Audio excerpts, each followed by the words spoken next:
To the Jeffery Epstein investigation, and right now, one of Epstein's closest associates is on Capitol Hill answering questions as part of the House investigation into the convicted sex offender.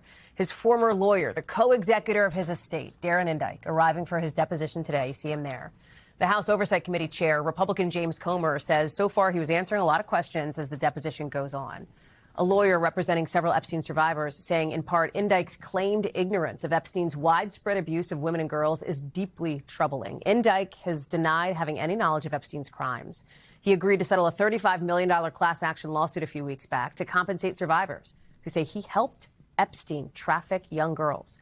Indyke's lawyer says he's not acknowledging or admitting any wrongdoing as part of the settlement. I want to bring in Melanie Zanona, who's joining us now. So what else have we learned, if anything, out of today's deposition? I know these are the kinds of things where sometimes it takes a day or two to find out more from it. Walk us through that and who the House committee wants to hear from next. Yeah, we are getting some information out of this hearing, deposition. We know that Indyke did tell lawmakers he had no knowledge of Epstein's crimes. He said he rejected the idea that he helped facilitate Epstein's sex trafficking scheme. And he also said their business relationship was purely about legal services. He said his primary role was to provide corporate, transactional, and general legal services to Mr. Epstein and his companies. But lawmakers, they weren't buying it, Hallie. They said he may have even perjured himself during this deposition. And they also said he was oddly defensive of Epstein. At one point, Indyke was asked why he continued to work with Epstein after that 2008 prosecution. And his response was that Epstein was remorseful, that he said it was a one-time thing, and that he said he didn't know the woman was underage. And so lawmakers really suggesting here that he was not being truthful in this deposition. Just take a listen. I can tell you that he has been quite defensive of Jeffrey Epstein. I think it's very likely he perjured himself over and over and over again. He would have us believe, much like President Trump, that despite the long and in-depth relationship that he had with Mr. Epstein for 23 years, that he saw no evil or heard no evil about the crimes that were being committed. Now, in terms of who the committee is going to hear from next, Commerce Secretary Howard Lutnick is expected to speak voluntarily pretty soon with the committee. And then last night, the committee did hear from Attorney General Pam Bondi in a private briefing. The question, though, is whether she will appear for an April 14th deposition.